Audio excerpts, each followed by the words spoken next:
Today I want to share kind of 4 things to think through and really make sure you've figured out that are going to help any recruiter that you find be able to find that right person so that they're not just throwing darts at the wall and you're like, I'll know it when I see it. Because trust me, because I am friends with a lot of these folks on the receiving end, it's really hard to deliver on finding you that great person when you haven't totally figured out what you want. Welcome to the Managing Made Simple podcast, where you get a masterclass in managing your team with ease in 15 minutes or less. I'm Lia Garvin, your host and team operations consultant. Through this show and my programs with small businesses and corporate teams, I condense a decade of experience driving team operations in some of the most influential companies in tech into strategies to save you time, money, and most of all, stress. Doesn't matter if you're a business owner who realized that running a team isn't as easy as you thought it would be, are a new manager learning the ropes, or are a seasoned manager ready to up their game. Everyone is welcome to hang out with Managing Made Simple. From conflicts to feedback to delegating and more, we leave no stone unturned when it comes to what makes us love managing, kind of hate it, and everything in between. Let's go. Welcome back to the show. Today I was at the gym and one of the managers of the trainers came up to me and she said, "Hey, I have a question. I'm an avid listener of your show and I want to understand how to hire well." And this is a question I get all the time.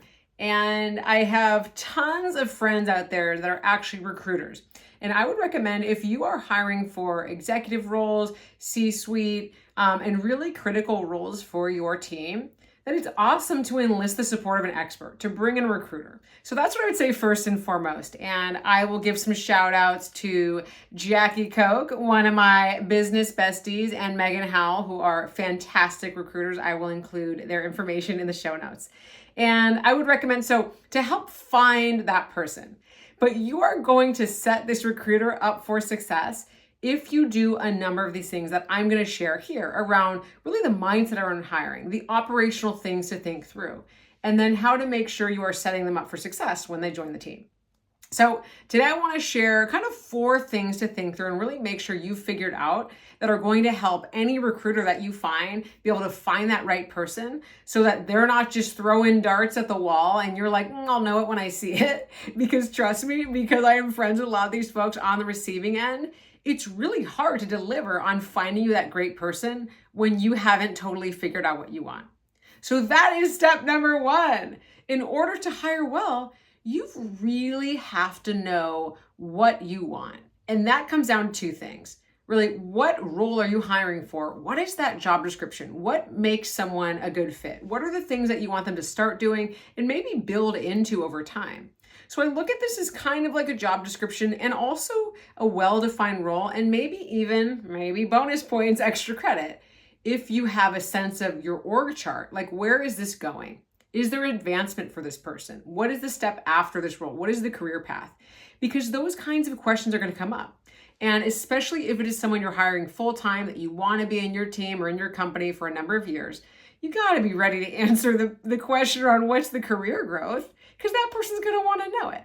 Okay, so first and foremost, knowing what you want is critical. Now, it's also about knowing how will you know when someone is a fit. And that comes down to values. What are your team values? What are the non-negotiables? What are some of the behavioral characteristics that folks have to embody? Now, I don't mean to introduce a bunch of biased, like me sort of characteristics that someone has to be. I'm talking about what are the qualities? Like, do you believe in community? Are you about customer first? Are you about integrity? Are you about problem solving? I know I'm saying a bunch of values buzzwords, but when you think about what these mean for you, now you can figure out how to tease those out when you're having a conversation with a potential candidate. And that comes into the kinds of questions we ask in an interview.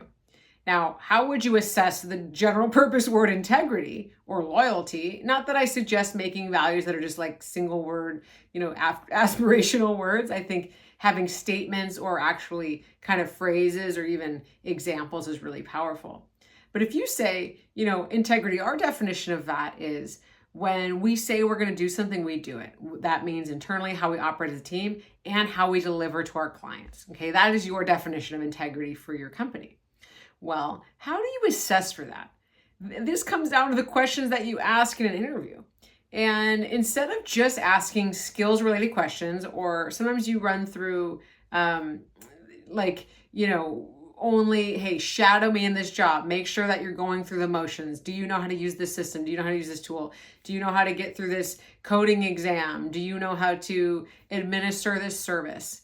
Like for gyms, do you know how to do a great class? Do you know how to XYZ writing sample, whatever? A lot of times we get folks that are great at the skill, but when it comes to some of these qualities that we really want folks to embody, like being a proactive problem solver, like being open to feedback, like really deeply following through on a commitment, like showing up and rolling up your sleeves and just being okay to roll with it no matter what, adaptability, right? When it comes down to these things, we realize, oh, I didn't really assess for that because I didn't even know what to ask.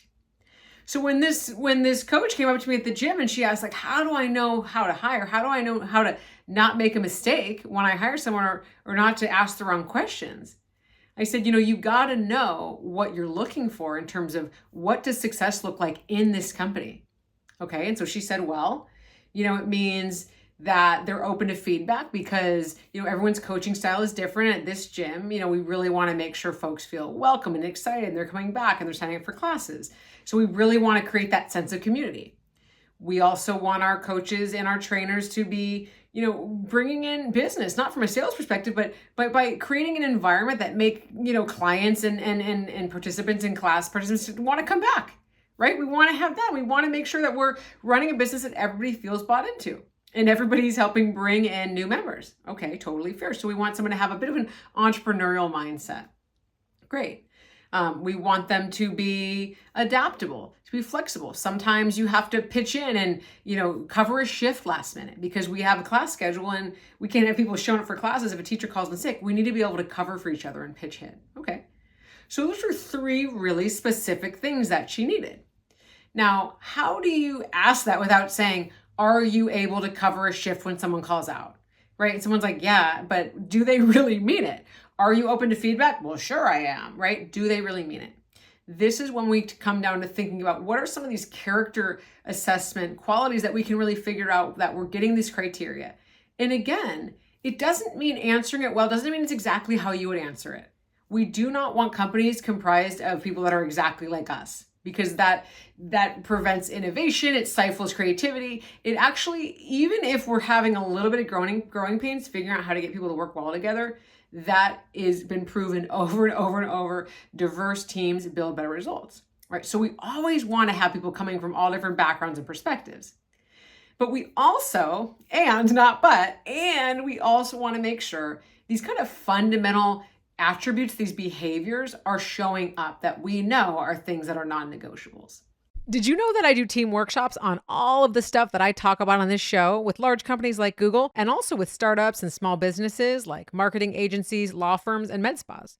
Whether it's making those feedback conversations a little less awkward, how to support your team through all of the change and uncertainty making us all, a little on edge right now, or delegating to empower your team to step up as owners, I come into your teams and give you the tools you need to wrestle with all this tough stuff and feel like you've got it handled.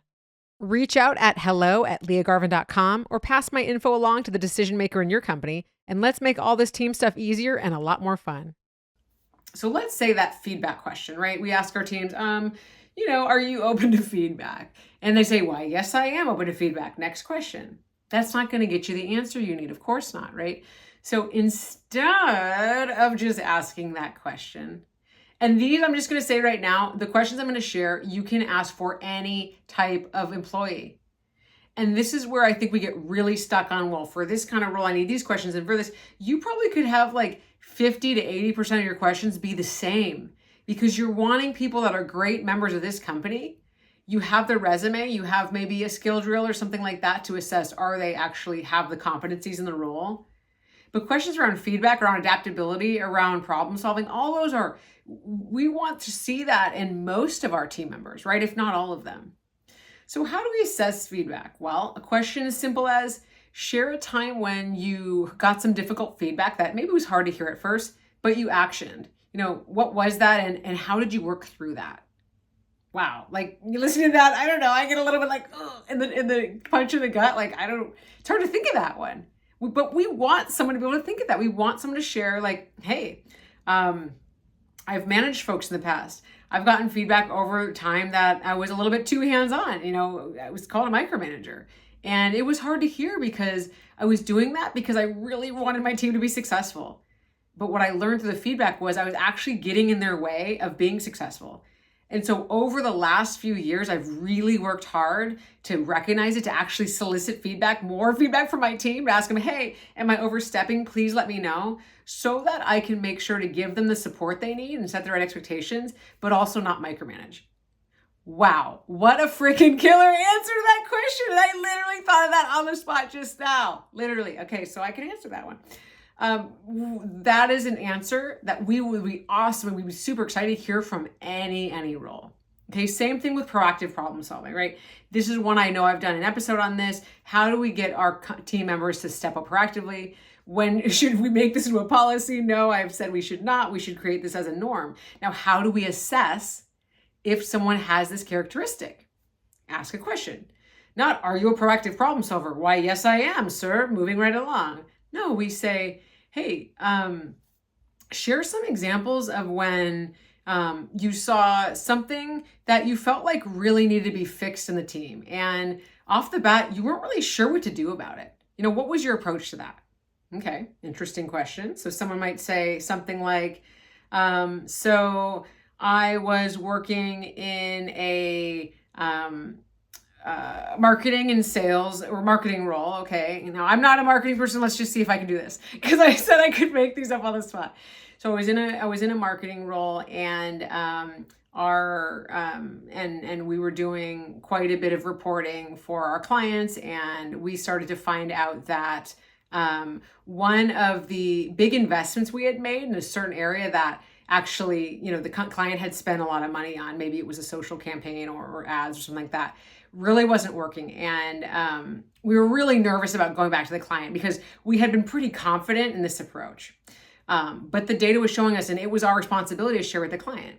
And so I thought, I had the whole team that was working on it. And first I had to start with the team. And we said, well, we can't go back to this client without a plan. Okay, we cannot go back and say this didn't work and we're going to go back to the drawing board. We've got to go back to the client and say, hey, here's what we learned. We caught it early. We understand we were really kind of almost full certainty on this one, and some of our projections didn't land. Here's how we're leveraging this learning for the future. Here's how we're going to be able to use some of this in another space. And here is our plan to be able to recoup some of the costs and to really get you in the right direction. Based on the data, our signals are saying this. We're going to look at it for a little bit of a shorter time horizon next time, and then we're going to reassess from there. So that's an example of how I kind of made sure that we came with a plan and a solution before we went back to the client, got the whole team on board, got leadership's approval on the plan, and then we went back to the client. And they were frustrated at first, but they said, okay, you seem so solid about the plan B that we're bought in. So now that is an example of how that person communicates. They're not blaming, they're not pointing fingers, they're not sharing a story where they're absolving themselves of responsibility. They took responsibility, they talked about proactive problem solving, and they're demonstrating they have that capacity. Okay, so these are the ways we can suss out things that we find important without asking yes or no questions. And some of the keys here, and I'll give you some kind of quick tips, are give me an example of when you had to do this, what challenges came up and what you did. You know what I mean? Now, it's really especially important if you were talking with someone, a candidate, a potential, even a coffee chat, or especially an interview, if they're talking in generalities or they're not giving specific examples, it's okay to say, I'd love to hear more about your specific role in this or what you specifically were responsible for, just so I can kind of understand your approach and, what was the team versus what was you. Sometimes we come out of an interview and we're like, I don't know what the hell that person did versus their team. And we think, well, I'm going to skip that person because it doesn't seem like they did the stuff themselves. In fact, a lot of people get stuck saying we when it was actually them. I've used so many air quotes in this. If you're watching the video, I apologize. A lot of us, I'm doing it right, use the royal we. And we say we because we worked with a team and we're talking about our own contributions. This is a challenge that a lot of folks have. I coach people on this all the time, how to talk about your impact in terms of I, because you did that stuff. Okay, so this is a trap a lot of people fall into, and I would say not to assume they didn't do the work just because they're saying we. You can even jump in and say, hey, just so I make sure I can really kind of understand the team dynamic. You mentioned we. Is this a team effort? Is it you? Go ahead and ask if it's unclear. Do not assume and write that person off, because I do it. I say we all the time. It's just me right here in this podcast room. I say we were talking to someone at the gym. It was me. It was just me with the coach. Anyway, so, and ask clarifying questions, give that person a shot. Now, the last thing I'm going to say, I've said it before, if we want to hire great people, we have to pay them competitive salaries, pay hourly wages, whatever we're paying people, it's got to be competitive. Do not ask me how to hire well, but also pay people as little as possible and have them be super committed and bought in and helping you grow your business and helping you reach your profitability goals while also paying them as little as possible. Don't say that, because we get what we pay for. And I'm going to keep saying this because stuff is expensive. Everybody is struggling. I know that you are also in there trying to do more with less, trying to keep the lights on, trying to build this business. And your next great team member, the person that would have taken you to the next level, is going to say no to a position in your company with a highly likelihood if you are offering them something that is not going to help them live the sustainable life that they want to have. Okay, I'm not saying that we offer people 10 times better than the next person to try to get someone. I think these kind of inflated salaries that took place, especially in the tech industry, really created some other issues where there was a lot of inequity across roles. But I'm saying, looking at salary ranges, which you can find on LinkedIn and other places, Glassdoor, and really sussing out, based on the title, based on the experience, based on what I'm asking this person to be responsible for. Are they running a team or not? Are they in kind of an executive capacity or not? What is a competitive wage that's going to get them to be excited about working here? Because that is how you're going to kind of wrap a bow on this, finding the right folks, having a strategy on what you want.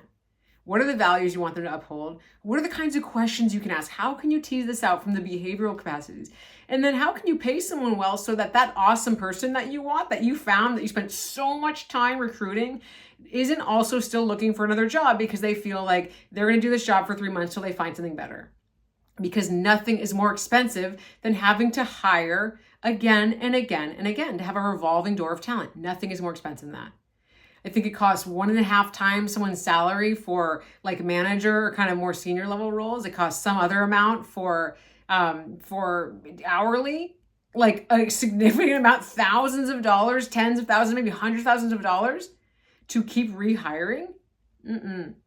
So what you're going to have is you're going to be paying someone less, having to have a revolving door of talent, wondering why no one wants to stay, when the answer was, if you had just made it a little bit more competitive, incentivize people, then you'd have one person that you fought so hard to find and recruit and onboard and train that is here to stay.